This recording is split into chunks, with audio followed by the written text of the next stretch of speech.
right, you bunch of yahoos, strap yourselves in for another episode of Dan and Don's Toxic Masculinity. In other words, shut up, sit up, and pay attention. And here we are. We're back for another episode of Toxic Masculinity.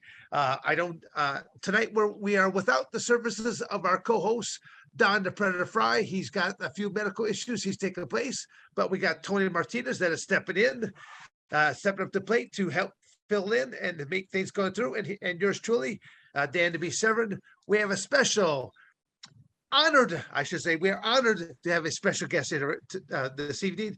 We've got EJ Snyder. EJ Snyder, in my opinion, is a rock star in a lot of different ways. First off, he's an Army Ranger. He might be a retired Army Ranger, but once a Ranger, always a Ranger. Ranger instructor, survival and tracking instructor, drill sergeant. Basically, when he wasn't filming Survivor shows, he basically regularly working as a survivalist and military consultant, world-renowned class survival instructor, writer, TV host, and legend on Discovery Channel's Naked and Afraid. CJ, I don't know what else to put in there. To me, it's like going. We talked off the air there for a little bit. As I said before, in my opinion, you're a rock star American because you've got that can-do spirit. You don't wait around and mope and cry. You just take charge and get things done. Yeah, they don't call me the skull crusher for nothing. If there's an object or a problem or something in front of me that I can't open up a door and go through it, it's just a solid wall. I'm going to find a way around it, over it, or under it. And if I can't, I'm going right through it and going to smash the whole thing to smithereens for sure. Well, yep. you mind going over some of your injuries? I know I've seen you from your first one. You had that thorn right away. After a few days, you got a thorn in your foot that got infected. I've seen you hack your shin. Yeah, go over. Tony's on it. The Frankenstein that is EJ Snyder. So the first season, my big injury was I stepped on a thorn day 2, acacia thorn. They're real good about going in. And they're about as long as your finger, not as thick, but they're that long. And they go in easy and they come out very brittle. So it broke apart. I had about a half-inch shard up in my foot for almost over 2 weeks. It festered so bad that they thought it was going to go into my bloodstream. So the producer stepped in because my life was at risk as they felt. I felt fine. I was going to cauterize it with a knife. And then that rainstorm came in and it was like, well, I can't do that now.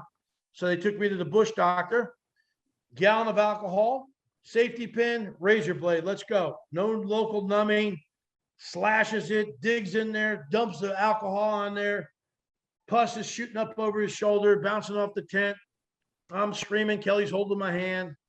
And then I got up and I walked 8 miles 2 days later to get to the base of the mountain that we were going to climb 1,500 feet to get to the top of it. To extract out of there. What did you have as footwear at that time? Because I know that you have you're naked and afraid. So I mean, what did you make? Good question, Dan. I was basically a shoe cobbler out there. I was making bark sandals, and I cut 14 pairs of bark shoes out there. And Kelly, they were bothering her feet, so I started making her a wooden sandal. And I had made one, and she loved it, very comfortable. So I started working on the second one. That's when my knife broke. But I started making bark shoes. They worked out pretty well, and they were great as long as, like, Kelly used to run around in the riverbed on the rocks, and it would break them really, really fast. And if you were just out on the ground on the savannah, it was really good against the thorns. So I had bark shoes, and that's what I walked out in. But I walked 8 miles on that foot that they had just cut open. And then in the Amazon, I was using a knife that wasn't mine. It was Laura's. It was probably the 5th day. And I'm hacking on poles to build our tree house. I'm getting down to the last few for the day. It's starting to drizzle. I hack through this tree, goes right through the tree, and doesn't stop until it plants itself into my left shin bone. Oh. So I'm looking at this knife, and I'm like, shit. And I pull it out. Blood's shooting out. I'm like, oh gosh. I put my hand over it. The camera guy says, what's going on, mate? What's going on? I'm like, I don't want to say nothing. I'm like, Laura, I need your help. So Laura comes running. We start patching it up. They're like, well, what are you going to do? I'm like, well, I'm going to wait till the morning because it's raining right now. When the sun comes up, I'm going to go over to that ant pile over there, grab some of those bullet ants, and I'm going to make them bite into the cut and close it up. It acts like a little bit of an anesthesia, and you twist the head off, and the head stays in the wound. And then when the wound's healed, the head just falls off naturally. And then they were like, they looked at me and they're like, "You're serious, right?" I'm like, "Yeah, that's how they do it here in the Amazon." It was a new producer. The medic was freaked out, thought I was going to lose my leg. They overruled me. They stitched me up. I got 7 stitches. In Colombia, I don't think I ever had a very bad injury other than I got backed up. And then in Bulgaria, before I went in the challenge, I'm riding on the little truck and we're doing the B-roll. You know, EJ's running up and running down. So I'm sitting on the tailgate of this small, like a Toyota type truck. It was some Russian truck. And the guy's rolling along and he hits a pothole. I dump out the back like a skin diver. And I land with all my weight, all 250 pounds on the crown of my head. I hear everything go. And I'm like, oh, fuck. And I roll over and I'm face down. And I hear the camera guy going, mate, you okay? You okay? And I'm like, oh my God, I just broke my freaking neck. I heard everything pop. Yeah. I start wiggling my fingers. I'm like, okay, they're working. Wiggle my toes. Okay. Let me get my knees up underneath me. And I kind of like sat up and I was like dizzy as all get out. And I was like, all right, I'm coming to the truck. I stood up and started walking towards the truck.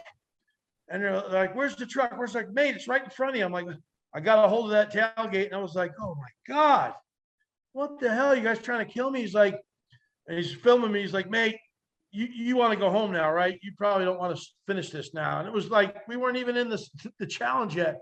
And I'm like, buddy, you don't know EJ Snyder. I didn't come all 5,000 miles to go home now. Let's get going. Just give me some aspirin so I can get this headache gone. Let's get going.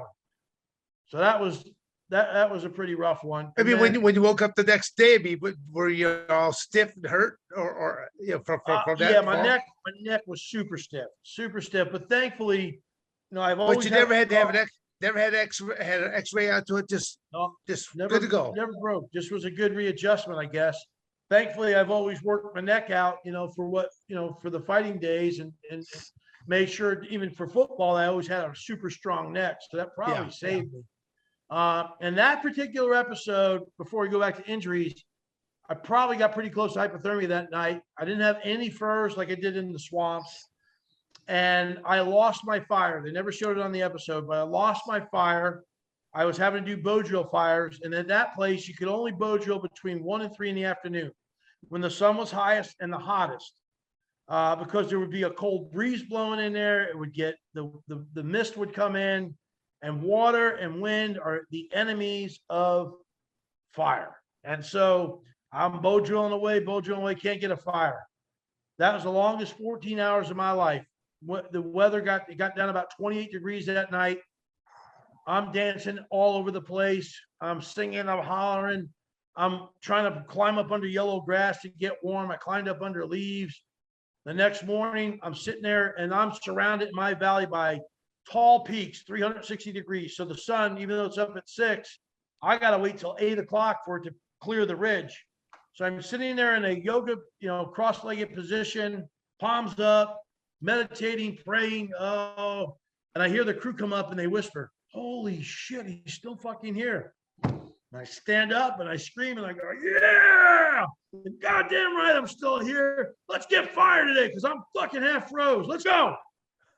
And I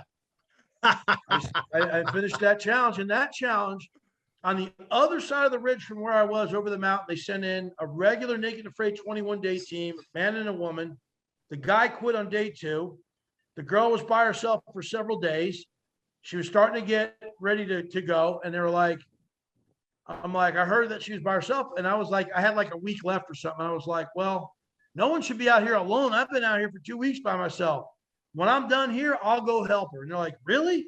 So they ran that up the flagpole. I thought that would have been pretty cool going in to help someone else finish their challenge.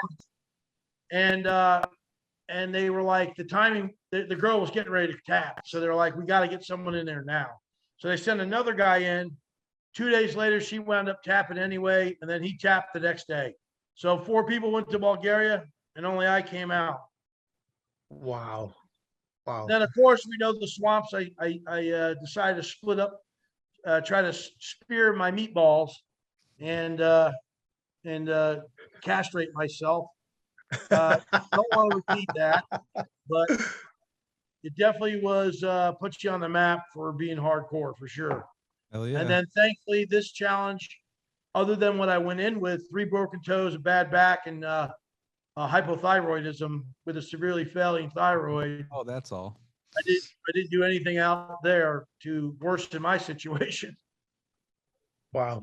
And you still Okay. And there was one other thing I had that I forgot. I had got bit by a wild dog on my left hand, so that was still healing up before I went out there. I keep forgetting about that one.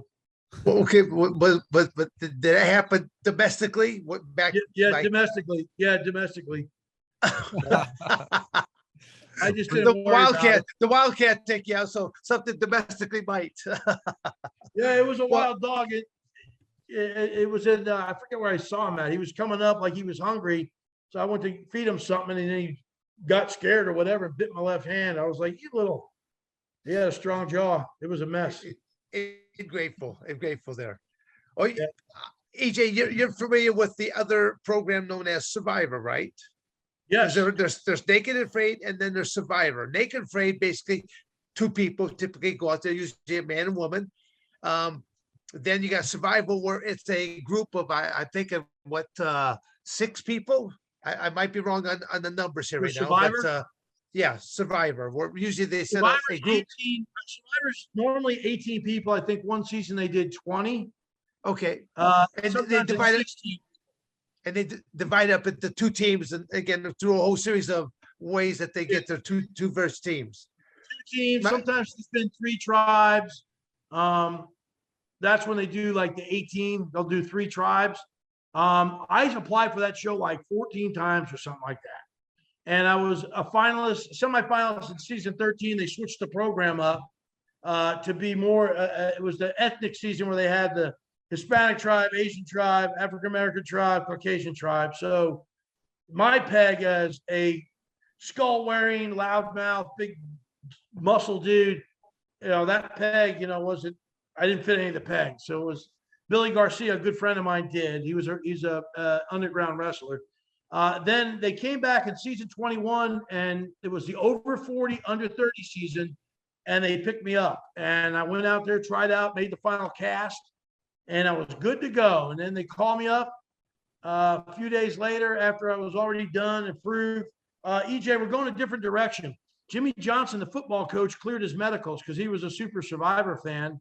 2 years earlier, he had tried out for Survivor, and he found out he had a bad heart. So Survivor basically saved his life. He changed his eating habits, his fitness, stopped smoking, drinking.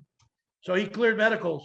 I'm a Giants fan, and they sent in the Dallas Cowboys coach. That was not real fun. But what happened was that got my name out there in the casting world of adventure type programming.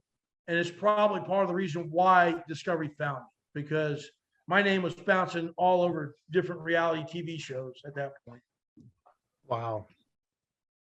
I mean, incredible. Because I kept thinking, just from listening to you and talking to you here now, you seem like you get along with people just fine right there, because you've got your strong traits. I kept thinking, but if you were put into be one of these challenges, would you be better on your own, or would you be better in one of these group situations? Because you are definitely an alpha male. Okay. Yeah, there's no 2 ways about it. So I didn't know how well you would take to a group versus right. I do really well actually in groups. I'm really good by myself. I'm good in 2s. I'm good in groups. That's probably one of the most underrated survival skills you could have, is group dynamics and understanding how people skills, understanding people's needs. And part of leadership is putting your best players where they're best needed, and put them, you do this well, you go there. You do this well, you go there. And managing people and managing drama and personalities and juggling them and keeping your finger on the pulse, that stuff's really important. That keeps that's the glue that keeps survival communities together. Someone has to be kind of the chief and in charge in terms of just managing that stuff. Not saying I'm going to be a dictator and say, you got to go do this, but there are times where a tough decision has to be made and somebody has to make it. Yeah. That's just what it is. Getting into a situation like this, everyone needs to throw the proverbial resumes on the table. Who's the most qualified and best qualified to lead us in the situation? Yeah. Don't let your ego get in there. Just because you ran an ice cream shop doesn't trump the full bird colonel who's been to Iraq 3 times and is full of medals. That dog don't hunt. Yeah. Yeah. There are hunters, then there are gatherers, and then there's, So no, I get it all. But I think I would fare well. I'd be I would be miscalculated in a game like Survivor because people would see me as a big, loud, brooding kind of a guy, but I'm highly calculating, highly intelligent. And I've been studying that game for 40 seasons now. So I know how it's played inside and out. I understand the social dynamics. And my big X factor when dealing with people is when I was in the SEER school, I had to portray a enemy bad guy. So they sent me to all these different schools to learn how to question people, how to see verbals and nonverbals, know when people are handing you a bill of sales and lying, to knowing how to question people and get answers that they don't know they're giving you, profiling people, that kind of stuff. So that's kind of a ace under my hat kind of a skill. Yeah. The only thing that I disliked about the Survivor is like going, they'll keep you along because you're going to make sure that they get food, they get shelter, they've got the water, they've got fire, you got all the elements like going. Now you're one of the biggest threats. You're the biggest asset in the beginning. Now you're one of the biggest threats. We need to vote you out. That's what I didn't like about that. And what you need to do is just you have to, the biggest mistake a lot of provider types do in Survivor is they do that. And then they forget about the other part of it is making sure those people, you're having relationships, you understand who their kids are, where they grew up, some of the, their faves and their non-faves, things they like to eat, or they have a favorite hobby. All those are very important things to know about a person to make sure you're relating to them on a personal level, not just, hey, here's some more fish, eat.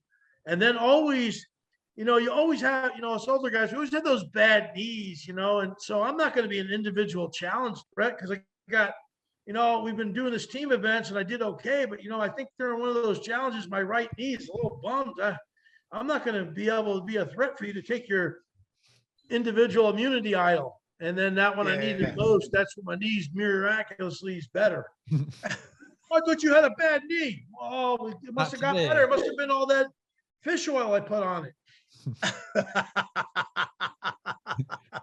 Is there anybody that you just did not get along with on your shows, like on the Naked and Afraid? I pride myself really in the art of people, people skills that I've learned through the years of growing up, being bullied, dealing with people, knowing how to become a 285-pound guy with 20-inch arms and having kind of an intimidating stare. You got to learn how to speak to people so you can put them at ease. I love telling jokes. I love making people laugh. So I have a very good sense of humor. I like to have a good time. And so I don't care. The cards you get dealt, even in a real life survival situation, you have to play them. And so anytime I wear my emotions on my sleeve, if you're bothering me, you're going to know it because I'm going to start making faces and it just happens. I got a kind of a rubberized Jim Carrey face and you're going to know exactly what I'm feeling. You're going to feel it coming off of me. And I don't hold on to negativity in my life anymore. I got to deal with it. And I'm going to pull you aside right then and there. And we're going to handle it. Like me and Matt, like men right there on the spot. We had a respect for each other. We had love for each other. Let's just kill this so we can keep being a good team.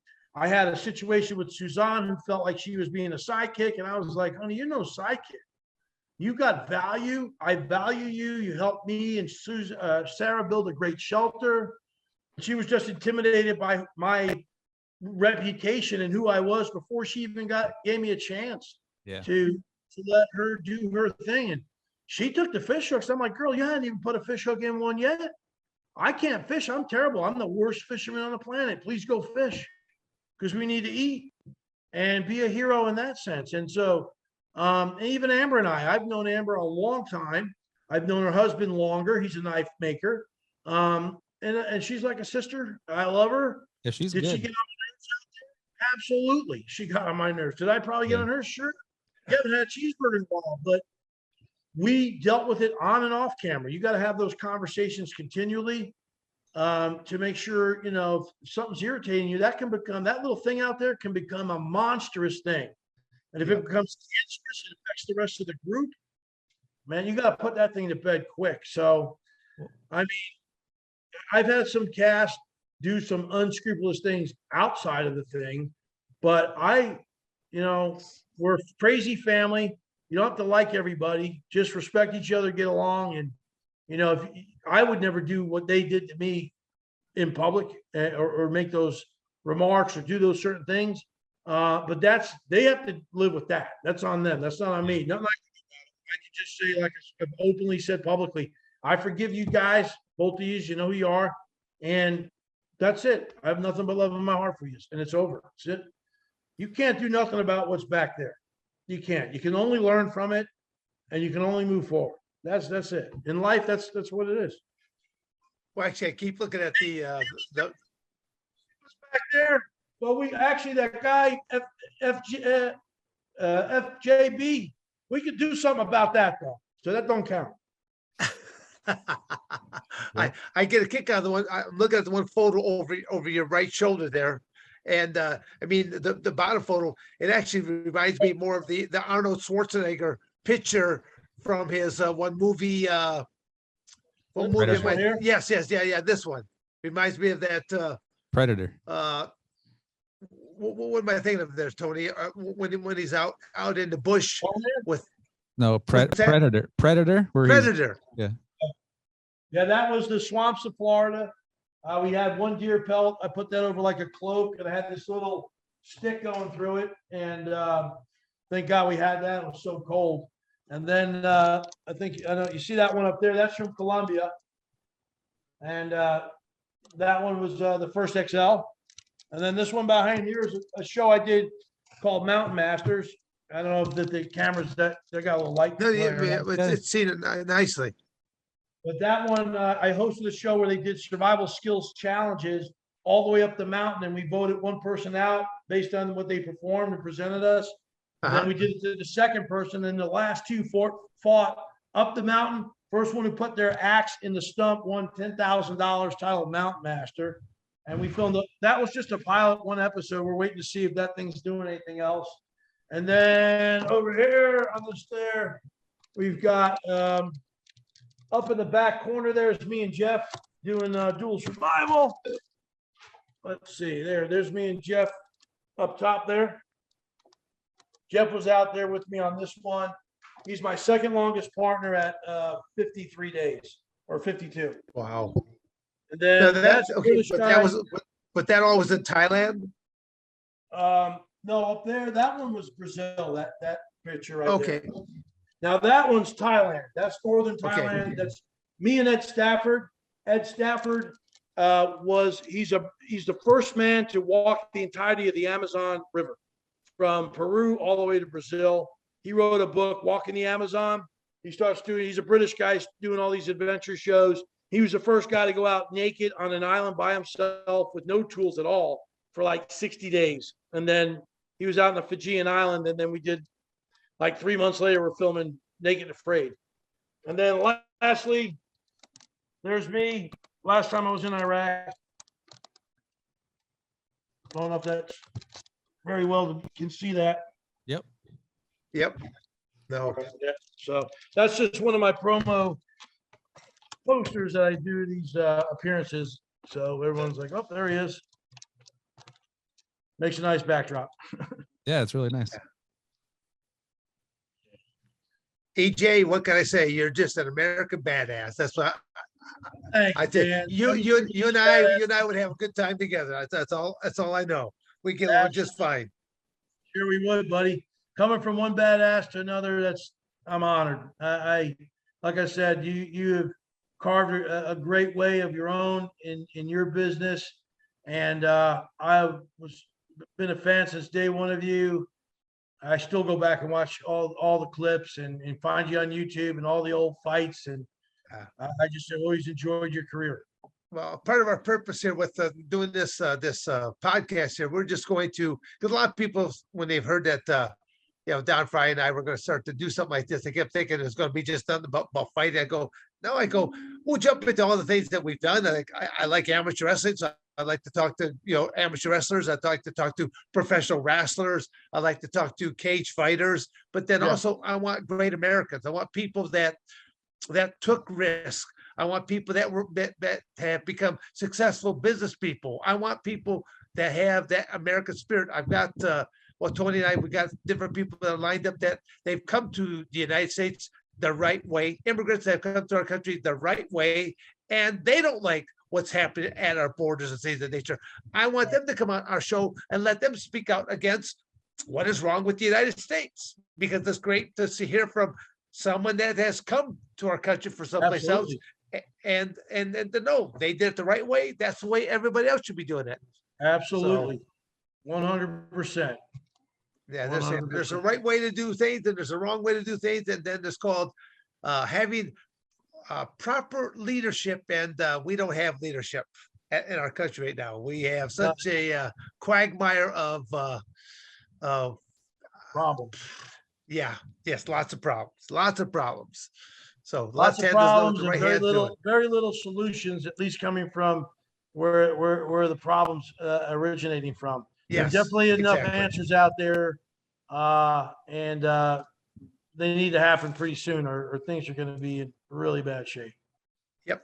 Well, again, you might be selling a lot of your bug out kits, or a lot more people will be tuning into those videos there, because they're going to need to know how to survive. Yeah, they sure will. And just gone over to EJSnyder.com, folks. Sign up with your email. You'll get all the alerts, newsletters, blogs, updates, special sales that are only for folks in the Skull Crusher Nation, and things like this patch here and different things. We're building fast. We're growing, so you don't want to miss out. Follow me on Instagram, Twitter, or TikTok at EJ Snyder 333. Over on Facebook, look for the blue check, EJ Snyder, 103,000 followers, so go with the original, not any fake imitations that might be out there. Nope. Well, Tony, I think that's a wrap. I think we've got, unless you got anything else you want to plug your EJ, I'll give you all the time in the world, because you are a true American. You got that can-do spirit, and we'd actually love to have you on probably at a future episode to talk about a few more specific type of things. Don't know what that is right now, but something a little bit more specifically, but might be what the state of the country at that point in time. Yeah. I would love to come back. I do stuff like this all the time. I'm actually working on getting a position, at least a regular CMI mug regularly on Fox News quite a bit, maybe Fox Nation. I'm going to be a guest on Dan Bongino's show probably after this. You can go to my Twitter page. Normally it's posted somewhere there in the video feed, but Dan keeps having me back. He's a great American. I love watching Dan Bongino. He's something I listen to all the time. Yes, great talker. So just go to EJSnyder.com. We've got a brand new Mountain Predator knife called it's a survival Bowie knife. I collaborated with Stroop Knives, a veteran-owned company that's locally in Hope Mills, North Carolina, right next to Fort Bragg. He's a veteran who hires only veterans and former police officers, and got family members in there making these knives. And that knife is a really good survival knife. It's a Bowie knife called the Mountain Predator. You can find it on my website. We got everything, all your needs covered though in survival, whether it's gear, training, and you want to get over there, you can find it all right there at EJSnyder.com. I appreciate the time. Look forward to being back here again. America, remember why we were founded. Thank you, my friend. Appreciate having on there. That concludes another episode of Toxic Masculinity. And if we happen to offend or defend anybody and everybody, well, put your man pants back on, because we are a toxic masculinity type of a show and program here to entertain and enlighten all in the same breath. Thank you there, EJ, for coming on with this evening. Thanks, Dan. Appreciate it. Thank you, EJ. Thank you for your service. Yeah. Thank you for watching another episode of Dan and Don's Toxic Masculinity. You better like, subscribe, and share, or I'm going to come to your house.